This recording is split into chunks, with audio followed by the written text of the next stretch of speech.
Voici la vidéo concernant la séquence 6 et préparant l'entretien de l'EF. L'objet d'étude est toujours écriture poétique et quête du sens du Moyen-Âge à nos jours. Le titre de la séquence est le suivant, variation lyrique, de la célébration amoureuse à la célébration du réel. Une petite explicitation du titre, la célébration amoureuse parce que les trois lectures analytiques sont des blasons, donc nous sommes dans la lyrique amoureuse, et la célébration du réel, eh bien c'est le cas des textes en lecture cursive, puisque nous avons des textes de Roubaud, de Reda et de Pérec, qui célèbrent le réel de manière lyrique. La problématique est la suivante, en quoi le registre lyrique et ses nuances ou variations sont-ils révélateurs d'une vision du monde et de la poésie? Donc les lectures analytiques sont des blasons. Nous avons le texte de Marot de 1535, le blason du Beau-Tétin, en lecture comparée avec le texte de Breton intitulé L'Union libre de 1932. Enfin, nous avons un poème en prose de Charles Baudelaire intitulé Un hémisphère dans une chevelure, extrait du Spleen de Paris. Ce poème est une réécriture du poème La chevelure présent dans les Fleurs du mal.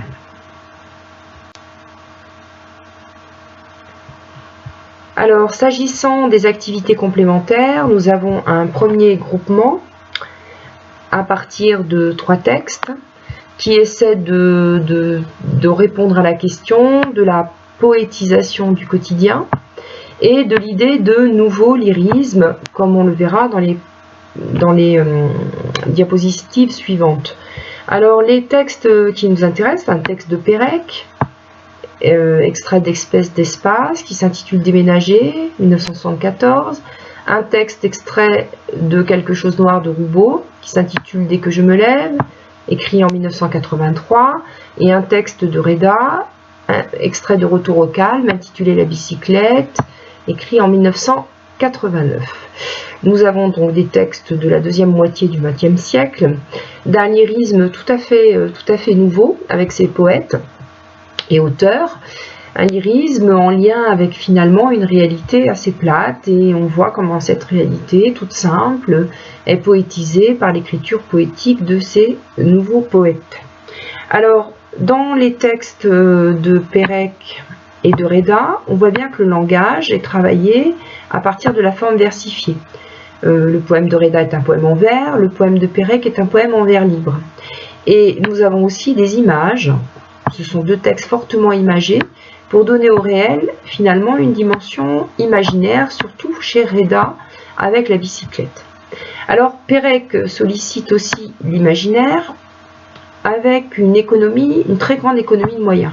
On a un jeu poétique qui propose une accumulation de verbes d'action du premier groupe en grande majorité, ce qui donne une assonance en « et » récurrente dans le texte. Un rythme reproduisant d'ailleurs le mouvement du déménagement, ses gestes saccadés, vifs, rapides. Pérec, dans une moindre mesure, nous propose un texte poétique où derrière les verbes d'action se joue une nécessité douloureuse. Déménager oblige à agir vite, brusquement, et à malmener violemment le quotidien et implicitement les souvenirs. On le voit par le choix de certains verbes assez violents. Le sémantisme des verbes mobilisés, le sens propre et figuré de ces verbes. De fait, le texte de Reda propose un tout autre ton, une autre couleur que le texte de Roubaud et de Pérec, puisque ici on a une forme poétique très travaillée pour un texte assez solaire, transfigurant le réel de manière lyrique.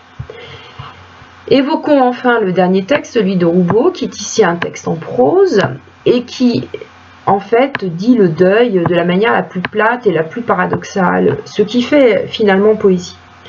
La prose toute simple qui s'intéresse à ce petit déjeuner, au matin où on prend son café, permet de dire la mélancolie et le vide. Et alors on a une petite incursion du poétique avec le vers de Rimbaud à la fin du texte, mais avec cette vision de poète qui est la poudre de café dans le bol et qui nous fait penser à des archipels, à des îles noires qui sombrent lentement horribles. Et il suffit à dire toute la tristesse de Roubaud, voire même l'instinct morbide qui peut régner dans ce poème. On a bien une variation sur le thème du spleen, revu par un poète de la fin du XXe. Finalement, ce texte est bouleversant par sa plate mélancolie, par un deuil qui se dit de manière discrète et implicite, et c'est ce qui fait sa poésie. Alors les textes que nous venons d'évoquer sont des textes qu'on a pu placer dans cette idée, en tout cas dans ce courant de nouveau lyrisme. Nouveau lyrisme, expression que l'on doit à Jean-Michel Molpois, théoricien de la poésie mais aussi poète lui-même, et qui a beaucoup travaillé sur la poésie contemporaine et moderne. Alors ceux qu'on appelle les nouveaux lyriques sont pour la plupart des poètes nés dans les années 50. Alors cette génération n'a pas connu, en tout cas n'a pas été marquée par les avant-gardes. On peut même dire que finalement la poésie avant-gardiste avait déjà fait son œuvre et que d'une certaine façon les avant-gardes n'avaient plus lieu d'être. Et donc finalement elle commence, cette génération, à écrire, à publier dans un contexte de crise, de reflux aussi des idéologies, et donc elle apparaît plus sage, peut-être plus conventionnelle, et finalement moins soucieuse d'afficher des signes extérieurs de modernité. En effet, on le voit, ces poètes renouent avec une forme prosodique plus traditionnelle. C'est le cas de Reda, qui va revenir au vers et qui va utiliser l'alexandrin, mais aussi le vers de 14 syllabes. Alors Jacques Reda est né en 1929, en pleine explosion surréaliste. Il est à la fois grand poète, éditeur et chroniqueur de jazz. Et au moment où il sera adulte, le surréalisme est finalement en chute, en tout cas a perdu de son aura. Alors comme poète, il est l'inventeur du vers de 14 syllabes, qu'il faut, dit-il, lire à voix haute, comme toute la poésie, qui en vaut la peine. Il est l'auteur également de récits en prose. Alors Reda est un poète qu'on peut dire arpenteur.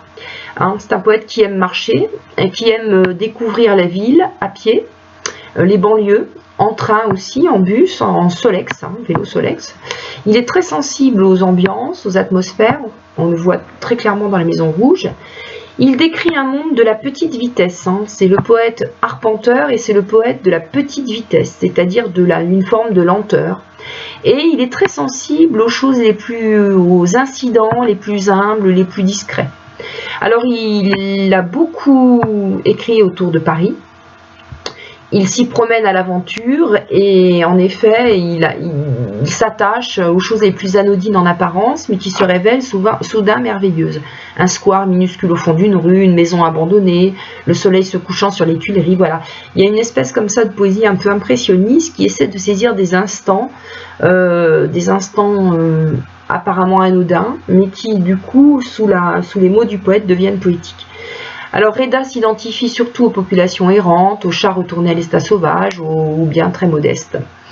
Son travail poétique, il le compare dans les rues de Paris à celui d'un éboueur. Voilà, ici on a le poète éboueur, on n'a pas le poète qui transforme de la boue et qui en fait de l'or, on a le poète qui essaie d'aller chercher, d'aller, recycler, qui s'efforce sans elle, mais avec application, de remettre un peu d'ordre dans la ville, de la préserver aussi de sa déliquescence.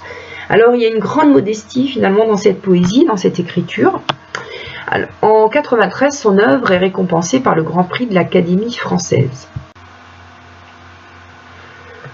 Donc en 1989, Jacques Reda publie Retour au calme, un recueil assez méditatif, avec une tonalité assez élégiaque, c'est-à-dire un lyrisme mélancolique, où il est question aussi des saisons, où il est question aussi de certains lieux. La Maison Rouge est une section extraite de ce recueil. Dans la Maison Rouge, il y a 3 poèmes. Donc, le premier poème s'intitule La Visite, le second Mai sombre et le troisième Les bretelles étoilées. Et ces 3 poèmes sont une espèce de récit rétrospectif d'un souvenir d'enfance, de la découverte d'une maison dans laquelle il vivra plusieurs années. Et on a ici un petit passage très poétique, à la fois narratif mais en même temps très lyrique. Nous allons le voir. Alors, le poème La Visite, qui inaugure la section, est composé de 31 vers, faisant alterner alexandrin et vers de 14 syllabes. Donc une prosodie finalement assez classique, et en même temps une nouveauté avec le verbe de 14 syllabes qui, d'une certaine façon, prosaïse le poème, parce que le vers long donne un côté plus prosaïque et quelque chose de plus narratif au texte poétique. Alors c'est bien, comme je l'ai dit tout à l'heure, un poème narratif, puisqu'on a l'impression qu'un récit rétrospectif nous est proposé. Hein, le poème commence mois de novembre obscur. Un dimanche, nous dit-il, on alla visiter la nouvelle maison, elle était haute et rouge en briques avec des coins de pierre, pareil au château d'un poème étrange que j'avais lu, etc. Donc c'est bien le récit de la découverte d'une maison de briques rouges située en banlieue. On imagine que c'est situé en banlieue. On voit bien le il dit qu'il verra pourrir sa jeunesse. La maison est près d'un fleuve, d'une usine de cacao. On a aussi des dotations un peu fantastiques, un peu angoissantes, le château, la maison de meurtre avec le petit pavillon chinois. On voit bien finalement dans ce texte une mélancolie très implicite par la présence du mois de novembre obscur, englouti sous les feuilles mortes, le château, le poème étrange, la référence aussi à un poème étrange, donc à toute une littérature peut-être un peu romantique ici. L'ensemble est plutôt descriptif puisque le poète décrit le lieu et la visite, les bruits, les odeurs, mais il reste très factuel et livre peu d'émotions. On a comme une impression d'objectivité, voire même d'impersonnalité, comme s'il était un peu à l'extérieur de tout cela, qu'il regardait avec beaucoup de distance. Toutefois, on peut dire qu'il y a la présence très très discrète et discrètement lyrique du poète, d'abord dans les 3 parenthèses. Alors on sait que les parenthèses en poésie, Reda les utilise beaucoup, et ce qui permet comme une forme de murmure, ou en tout cas de parole un peu à côté, et souvent une parole très subtilement lyrique. Et puis l'évocation des parents dans les parenthèses, l'évocation d'une sensation. Alors on peut parler ici d'une grande fragilité de la parole lyrique. On le voit dans le dernier vers quand il finit par dire « La nuit tombant sur mon enfance et je devinais tout ». Mais sombre est le deuxième poème de la section.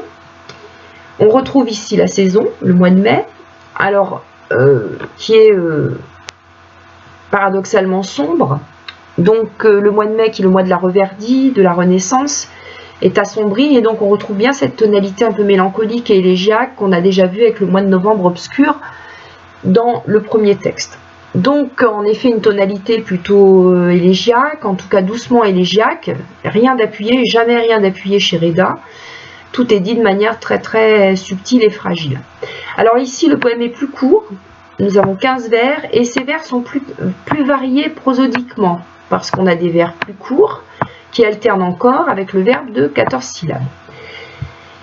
Cette fois-ci, le poème fait office, on a l'impression de transition. On va y retrouver l'évocation des saisons, comme je l'ai dit, et du récit dans le temps de l'enfance. Mais on quitte très vite le récit d'action, pour plutôt découvrir un lieu clos, qui est celui du jardin, qui se resserre sur le poète enfant. On accède à ses sensations, et même à l'imaginaire du poète qui s'éveille, puisque le poète du coup se métamorphose en objet. Il nous dit « J'écoutais le trop-plein de bleu brûlé dans les orties et le souffle animal d'une locomotive. Alors en haut d'un arbre ou dans l'ombre d'un mur, je fus le moyeu, les rayons et les bords de la roue accélérant. » Le poème est encore plus mélancolique de fait, puisque la présence du poète est quand même plus marquée. On a dans la deuxième partie du poème une réflexion sur le malheur de vivre. Et si c'est un malheur de vivre, il est moins grand pour qui dure en vieux mur de mousse sous les nuages. Là encore, cette mélancolie est là de manière indirecte, et c'est la nature qui est chargée de cette réflexion. Elle n'est pas directement, on peut y voir la mélancolie de l'âme humaine, mais tout cela est mis est transféré. Il y a comme un transfert sur la nature qui se charge de cette mélancolie. puisque le jeu disparaît dans la deuxième partie de ce poème.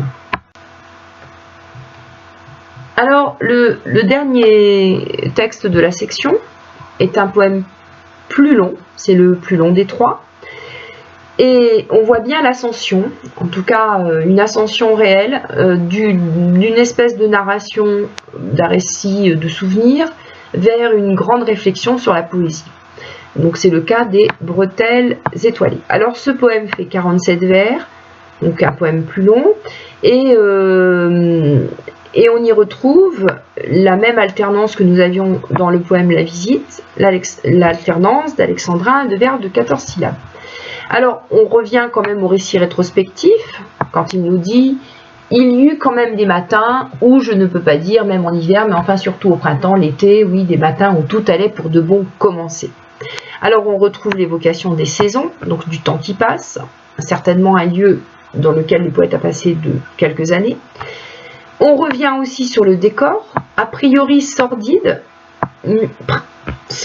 comme il est présenté au départ, mais qui va très très vite se métamorphoser. Il le dit d'ailleurs, quelque chose remuait au fond du décor immobile, la lumière dorait les entrailles noires de la planète, jusqu'à ce tas de charbon qui à la fin se transforme, brillant comme du diamant, près du débarcadère, le gros tas de charbon, brillant comme du diamant au-dessus de leur barricade en poutre, et plus loin cette petite manufacture de chocolat si rose parfumant l'air avec sa cheminée de tôle droite sous la colline où mussait l'écume de lilas. Donc l'écume des lilas. Donc on voit bien ici dans un univers assez industriel, en tout cas délabré, l'arrivée des odeurs, de la nature et d'un lyrisme assez doux qui va transformer ce paysage en quelque chose d'assez merveilleux. Le poème, en réalité, évoque un moment particulier qui est ce moment où le monde entier jaillit comme une onde, nous dit-il, où on découvre la vérité des formes. Je pense que c'est certainement un poème qui signifie, en tout cas, qui est comme une confidence faite au lecteur, du moment où le poète découvre enfin qu'il est poète et qu'il peut voir le monde en tant que poète. Ce moment, cet instant très fragile, où enfin tout est possible si on sait voir, si on sait écouter, si on sait entendre. Alors cette idée-là, on la retrouve dans le début du poème quand il dit « Il faut donc entendre le monde entier de partout jaillissant en tous sens comme une onde ou comme une fille les poings aux hanches et rieuse, me voici. Non pas que le monde n'eût pas existé la veille, l'avant-veille ou pendant les jours innombrables qui m'avaient précédé, mais il y était resté pris sous la pure transparence d'une très fine pellicule collant si juste à ses contours qu'on pouvait la plupart du temps omettre sa présence. » Voilà. Puis un matin, s'étant tout à coup déchiré, on découvrait la vérité des formes. Voilà. Donc le poème évoque bien cette transformation, cette mutation du paysage, et du paysage finalement assez laid par la vision poétique, la sensation aussi subtile du poète d'être en lien avec le monde environnant. Du coup, les Bretelles étoilées, qui sont donc le dernier poème, et de fait même la Maison Rouge, toute la section, les trois poèmes, en tout cas pourrait apparaître comme la métaphore de cette expérience poétique, de cette alchimie. Le dernier vers nous l'explique. Le poète finit ce poème sur « Je suis resté flottant entre le charbon et les étoiles ». Le poète, tel que le propose Reda, c'est celui qui est en lien avec le monde, même le plus plat, le plus noir, le plus sordide, et qui y voit une capacité à s'élever, un lien avec les étoiles. C'est en cela qu'on peut parler d'un nouveau lyrisme, d'un lyrisme qui tout simplement prend le temps de regarder autour de soi et de faire du monde réel quelque chose de merveilleux. Le poème part donc d'un récit tout bête, la visite d'une maison et de son décor. Et peut-être que cette maison, ce décor est le lieu de cette expérience unique qui ouvre définitivement le poète à la poésie du monde, peut-être une expérience, l'expérience initiatique de la poésie. Pour finir, rappelons ce qu'est le lyrisme. Le lyrisme vient du mot lire et attaché au mythe d'Orphée. Souvenez-vous du mythe d'Orphée. Orphée est ce poète mythique capable d'enchanter les animaux, la nature, les arbres, les rochers, capable de charmer Cerbère et de convaincre Hadès de ramener Eurydice à la vie. Bon, il se tournera pour regarder Eurydice et la perdra à jamais, et son chant de douleur, son chant sera à jamais un chant de douleur qu'il transcendra par la poésie. Alors, on le voit, hein, le mythe d'Orphée, c'est d'abord la transformation de la douleur en chant poétique, comme si la douleur finalement pouvait être sublimée par la poésie. La poésie a donc aussi une puissance incantatrice, une puissance de transformation, capable d'alchimie, de transmutation. Ça, c'est la première idée. La deuxième idée, c'est que le lyrisme, c'est le chant, et lié irrémédiablement à l'idée du chant. C'est donc la célébration, l'éloge, et de même la déploration, hein, qui conduit à l'élégiaque. Enfin, c'est une idée aussi de partage entre un jeu, celui du poète, ou une instance octorale, et puis le tu, donc qui forme le couple lyrique dans la poésie amoureuse. Toute poésie amoureuse est souvent un jeu qui s'adresse à un tu, et ce tu est souvent la muse. Enfin, on le sait, l'idée plus convenue, c'est l'expression des sensations, des sentiments et leur sublimation. Alors les thèmes joints, les thèmes lyriques sont le plus souvent le deuil, pour l'élégie, l'amour, la mélancolie, le spleen, la nostalgie, le rêve, la nature.